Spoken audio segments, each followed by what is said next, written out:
Hi guys, and welcome back to another review. This time around I'm bringing you a little comparison of the Hisenior Mega 5 EST Anniversary Edition with its two previous EST implementations.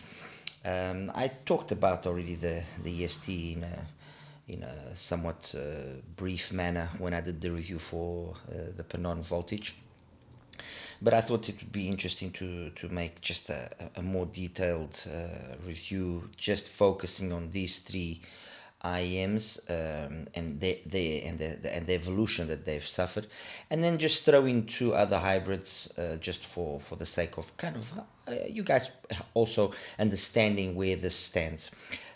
So I've got the Tangzu Gate. I've got the venerable EJ07M. And then, as I said, I've got here the original Mega 5 EST, the Mega 5 EST, the second generation, the Mark II, and then the Mega 5 EST Anniversary Edition, which, contrary to what people, or a lot of people have said, it is slightly different in its tuning compared to the Mark II. Obviously, when in the graph section, I'll then show you these differences, but that's basically it. Anyway, in terms of the box unboxing for the Hisenior, basically the box brings this inside the carrying case, which is a nice carrying case. It brings some decent tips. It brings a nice cable, although I've actually swapped out the cable, and I've opted for a cable from IVipQ, which was custom made for my seventh anniversary Mega 5 EST. It's a silver plated cable. It's got some nice accessories, you can see, and the IEM itself, as can be expected from Hisenior, it's a really nice high quality resin shell. I'm using some BGVP whiteboard tips on it. It fits flawlessly. It's a nice and light IM. The only regret is I could have, not that I don't like the way that they've done it, and it looks beautiful, but I regret not having done a custom shell design on it, because I've seen some of the custom shell designs that have been chosen by people that have bought it, and some of the designs are absolutely, beautiful, just mind-blowing. Anyway, let's jump into this. The original Mega 5 EST, its biggest problem was really the price. And why? Because it was priced at a value which was superior to the variations, the Moondrop variations, and superior even to the EJ07M, which I've got over there. And that in itself was a huge obstacle to overcome, because it was, and it is a nice IM. It's nicely built. Again, I chose it with this faceplate because this was the standard design, and at the time I thought, well, let me have a look at how it actually looks. It doesn't look bad, but I would have preferred to have done a different design. Internally, things are nicely sorted out. It's nice and clean. Everything, it's not a mess internally. Obviously, being a clear shell, that has to be something which is taken into account.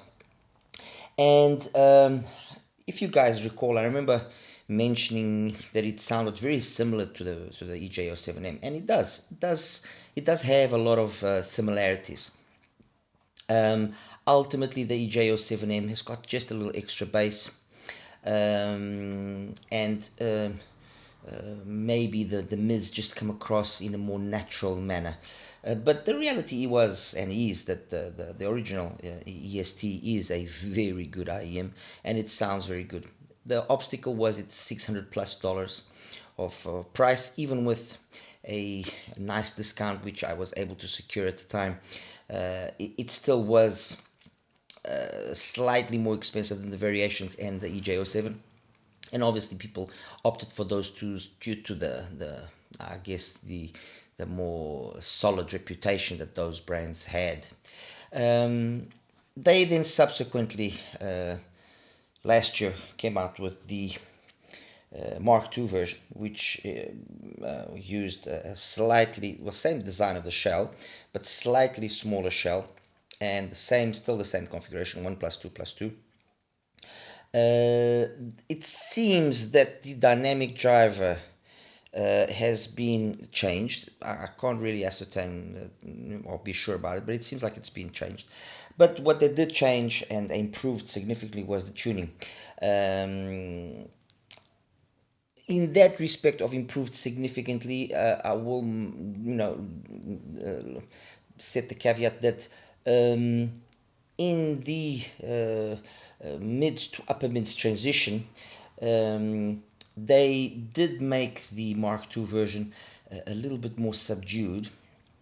Um, Obviously, with the advantage that that brings, which is you don't notice that BA timbre, which, in all honesty, you didn't really notice in the original one. But that, I guess, was in an attempt to make the overall sound of the EST just be more natural, just be more coherent in how it all matches up. If in the original one you could make a fairly solid argument that there was a little bit of ability to distinguish between the drivers. Not that I thought it was anything offensive. Over here, there was that was done in a much nicer manner. And in this newer version, um, you know that let's say being more laid back presentation um, did maybe make it a little bit less genre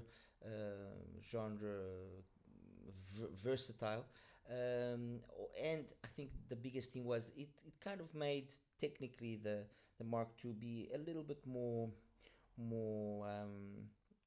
I wouldn't say inefficient, because the overall presentation is a warm kind of, the sensation that you get is like a kind of a warm neutral presentation, um, while over there it was just a slightly brighter way of doing things. With the um, anniversary edition, it's not so much in the bass that you see the biggest difference to the Mark II version, but it's in the way that area there, that transition from the mids to the upper mids, how it here was a little bit more subdued, and here they just brought it up slightly, and so you get this style of tuning which we've been seeing lately, which has a very nice solid sub bass focus with an excellent transition to the mid bass, which has got plenty of impact to make things sound more than engaging and satisfying, so kick drums come across properly, and then with that transition into the mids, vocals coming across once again flawless, without having the dip that was more noticeable on the female vocals there, in the energy level, than over here it doesn't exist. So the vocals above all here have come up to a more, let's say, um, balanced presentation, while over there the female vocals would be the ones that perhaps kind of sounded a little bit more laid back at times, and so it closed down the IM slightly. Um, in terms of timbre and tonality, I mean, the Mega 5 7th anniversary is, for me, the best of the three. And I would say probably I would consider the timbre and tonality of the original one actually slightly superior to the Mark II version. But the timbre and tonality here is faultless. The way that the drivers are all coherently matched, again, faultless. There's nothing really that I can fault. It's been truly well done.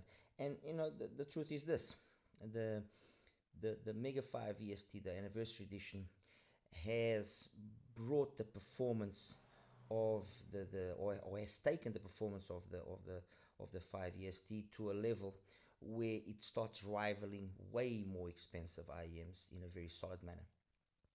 Coupled to the fact that in terms of price, they have now brought it to a value which is substantially more competitive. It's just over $500.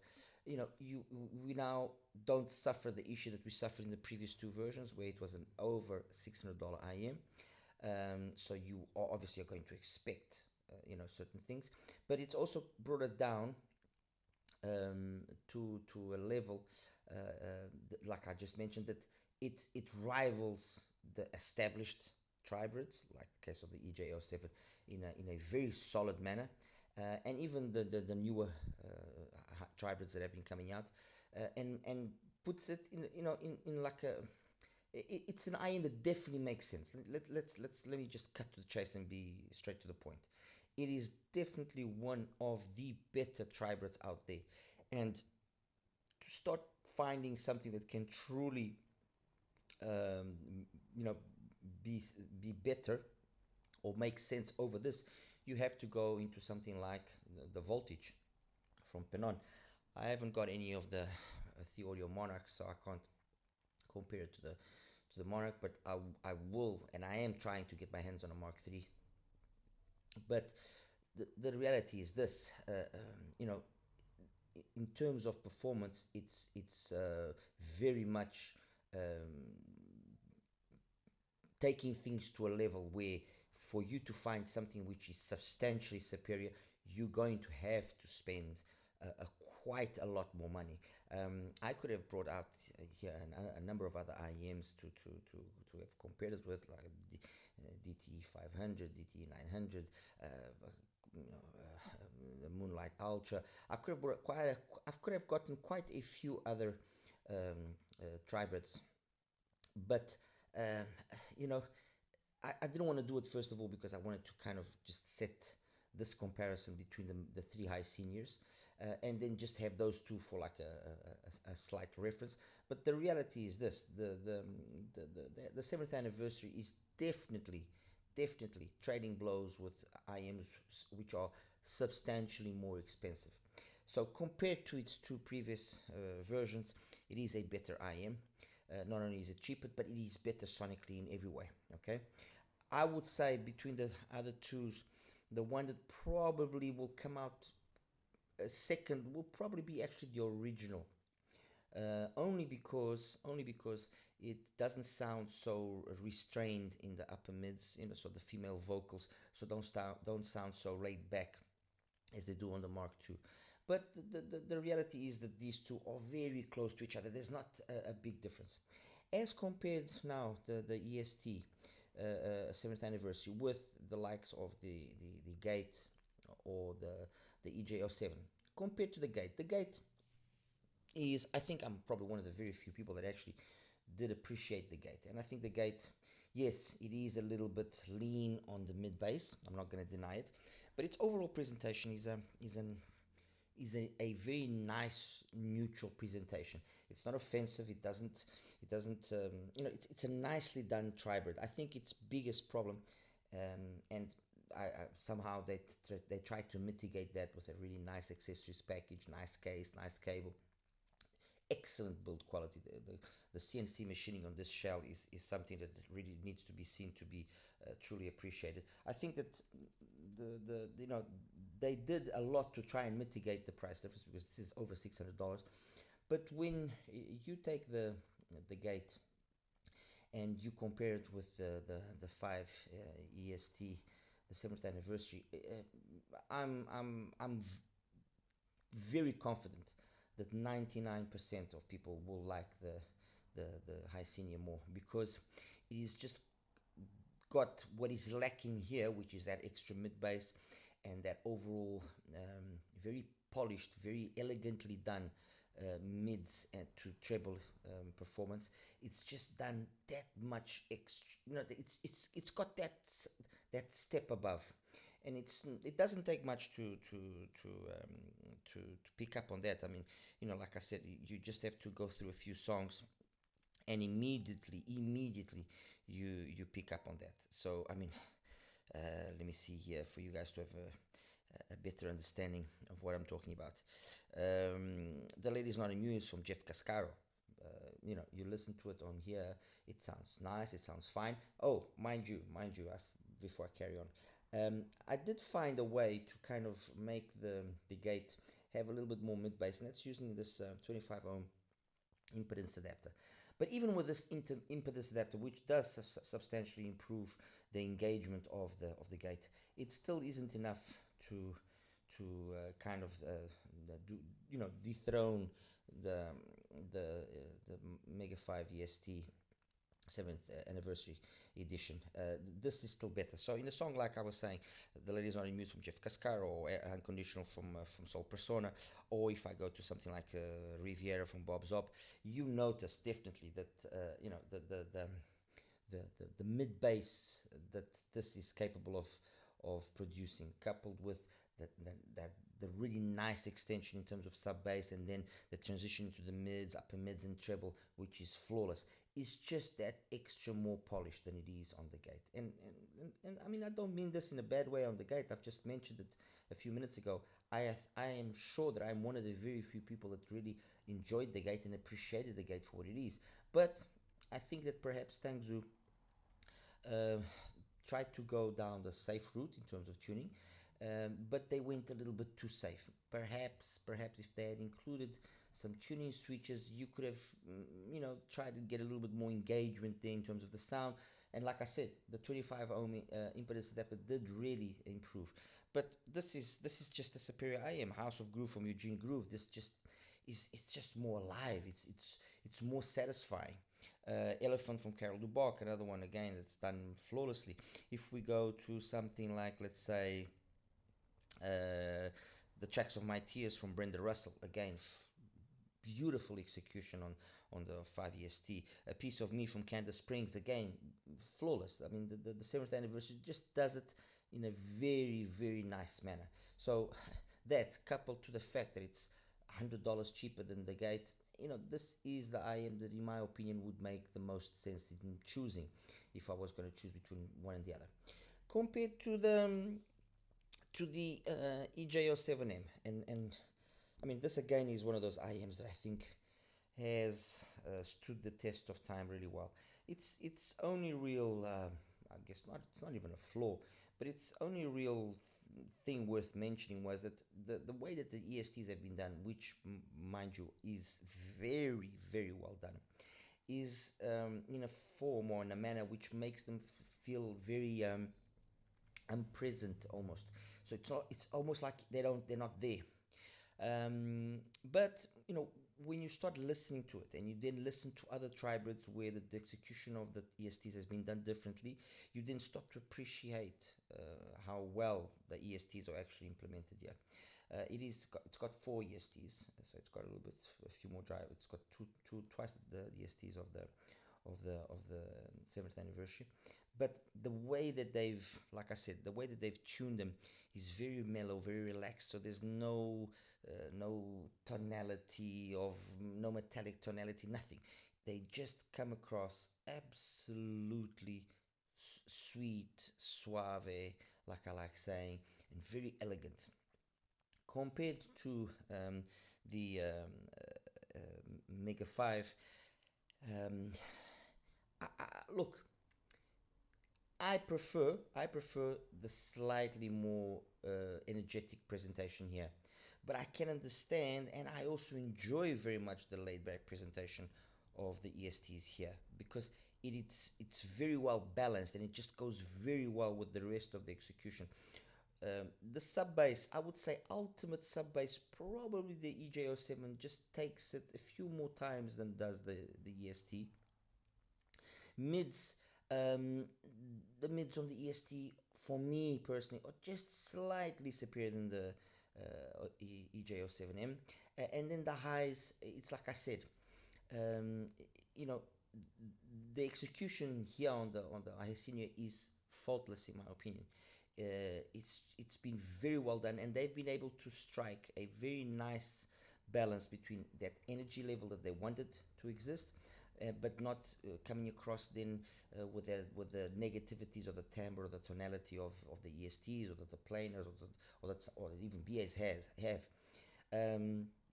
So I would say yes, this is a overall better IM. Okay, in terms of the shell quality and so on, it's debatable. I mean, this is a full metal shell. The other one, no, it's a resin shell. You know, there are things here which can be debatable, but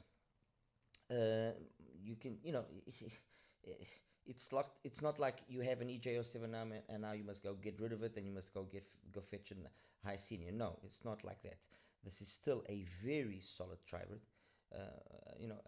one of those IEMs that has been around for a while, and it's been well done. That's the reality. I think, although it's sibling the EJ07 has gathered somewhat of a cult following, and I have had the opportunity to listen to it, I will admit that I prefer this. I think the EJ07 only really excels over this one in terms of the soundstage just being a little bit more holographic. That's all. But overall, I think the engagement and the fun factor that the EJ07 offers is makes it a more sensible IM. Besides also being cheaper, but it just makes it a more sensible IM. And the Hisenior takes very much that magic that you have here on these on the 07M, and just polishes up a few things here and there, making it a solid IM. I mean, if you were in the market for a tribrid and you were to choose between the two, you can't really go wrong with either one of them. That's the reality. But the Hisenior will probably be the wiser choice because of the just ever so more elegant tuning in certain aspects. And again, you notice this in certain songs. Let me see, Analog from Soul Persona is a song where you notice that the EJ07 does it, or M does it beautifully, but the 7th anniversary just a little extra, let me see another one. Sunrise from Larry Carlton. I prefer it on the 7th anniversary again. Ease Your Mind from Darius. Very equal, not much there. Deeper from Pete Velasco. I like it there. It's just got that little extra amount of energy up top, which just gives it a little bit slightly more atmospheric feel over the 07M. But guys, trust me, the differences are really, really minimal. I mean, these are not huge differences. And that's that, guys. I mean, there's really not much more that I can say. Part 2, I'll show you the graphs. And to wrap things up, what I can say is that the Hisenior Mega5 EST is definitely the best of the EST models that they've launched up to date, without question. The fact that you can then still customize in terms of its finish makes it again a fantastic choice. The price is well priced for the $500 bracket there, just being surpassed slightly, makes it a very solid IM. Tuning fantastic. It follows this new tendency of tuning that we've been seeing now some IEMs having, and that's that. I mean, there's really not much more that I can say. Just wanted to say that this particular IEM, I got it directly from Hisenior. I bought it directly from them, but it's also available from HIFIGO. So if you are perhaps interested, have a check out to see what they can offer you, or then just buy it directly from Hisenior. I mean, it's basically the same thing. All right, guys, I'll show you now the graphs in a second in part 2, and we'll wrap it up. Take care.